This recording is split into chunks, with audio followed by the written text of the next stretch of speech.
the Hungry Millennial. I'm on my way to O'Hare Airport to hopefully get some $20 rides. Currently listening to Logic, Spider-Man. Right now he's really popping. Today I wanted to talk about sending prayers to my family in the Midwest. They've experienced a lot of flooding lately, so prayers go out to them. Stay safe. Stay away from those back roads because we know how it floods down there in Southern Illinois. Shout out to Carbondale. It's one of those things where today I wanted to talk about why interiors. I felt like interiors were my outlet as far as car detailing because not a lot of people are doing it, and it seems to be a very, very, very overlooked craft.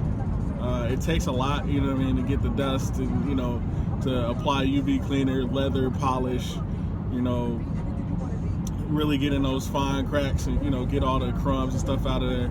It's something that seems so small that it gets overlooked, but you got to think about it like this. You probably spend about, you know, 10, 20 seconds looking at the outside, you know, in the beginning, and then you spend most of your time on the interior of your car. So why not treat yourself well, right? It's like going to get a haircut. Once you get out that barber's chair or you know, if you're at the salon, you know, once you get done, you feel like $1 million, right? But that feeling of $1 million stays with you for a while. And that's the feeling that I wanted to bring to doing interiors as well. It led me, being an Uber driver led me to coming up with the idea because I was like, man, I spent a lot of time working on my interior, you know, cleaning the inside, every fine detail. I got fine detail brushes. I have, you know, dash shine. I have interior cleaner. I have a steam cleaner that I run over, you know, every crevice with as well. And I got all the equipment. So I got a shop vac as well that's, you know, completely mobile, and I also have a generator, so that way I have power at all times. Shout out to Honduran who kind of helped me come up with the idea.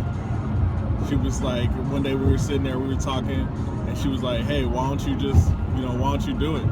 And I was like, because I don't have a shop. And then I started thinking about it. I was like, how can I accomplish this goal?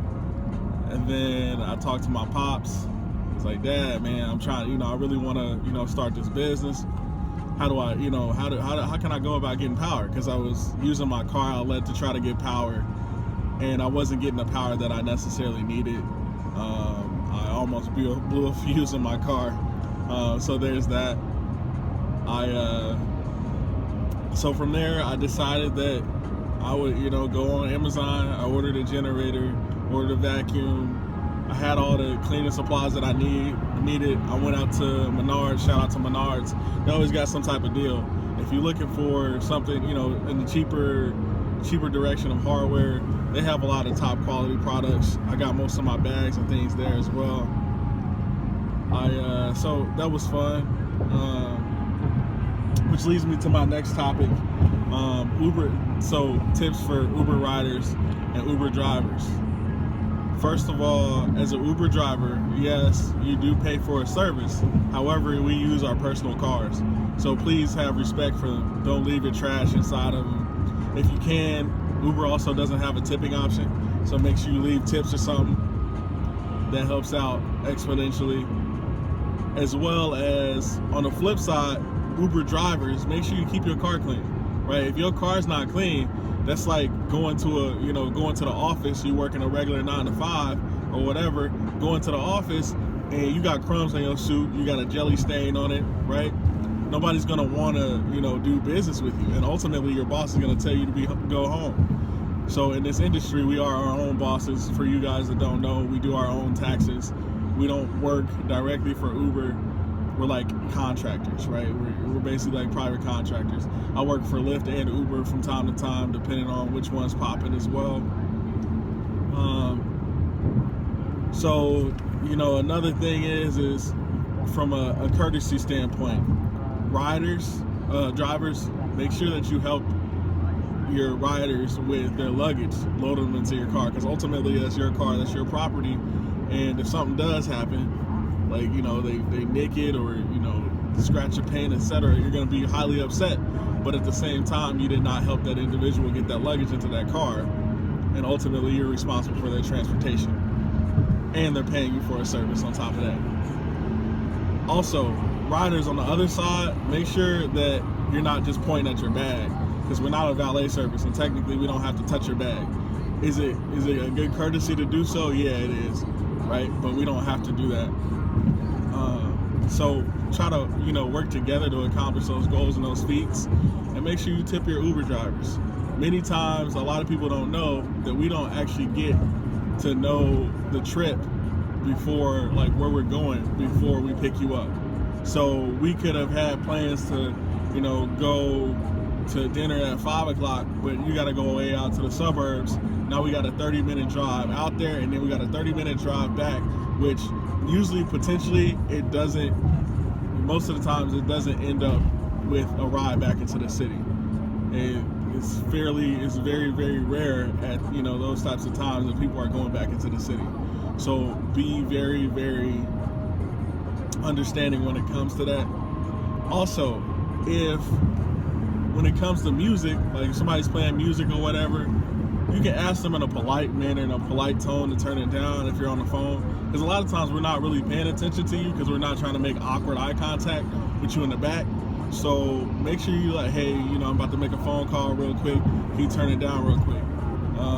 I've had a couple instances where people would be like, you know, they get in the car, they'd be like, are you going to turn that down? And I was like, oh my goodness.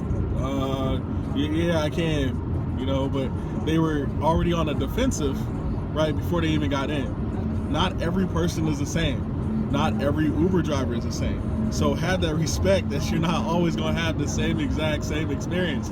So refresh your mind, refresh, be a good person, be kind about it, and then embrace them as if they're a different person, right?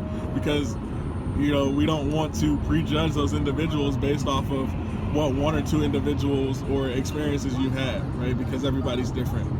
I try to provide a higher level of customer service. Shout out to my experience, you know, working for Jimmy John's, that helped me kind of fine tune my customer service a little bit.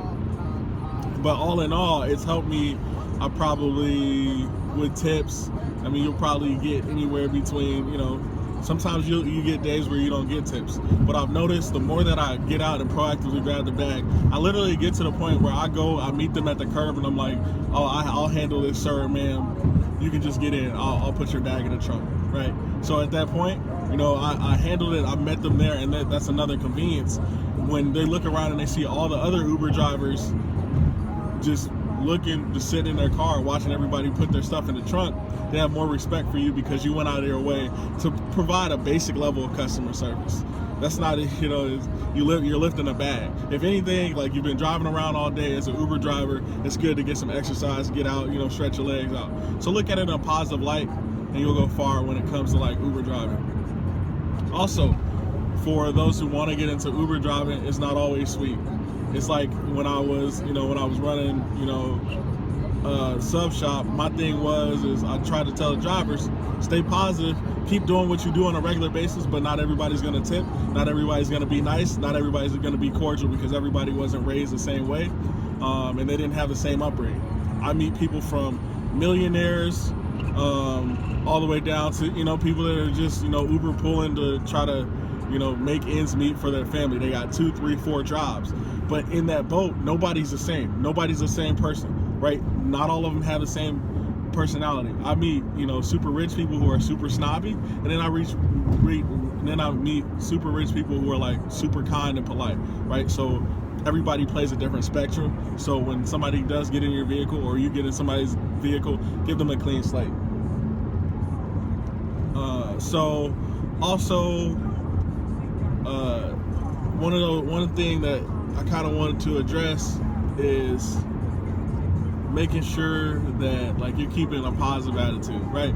Positive vibes. I went off on the rant yesterday about positive and good vibes.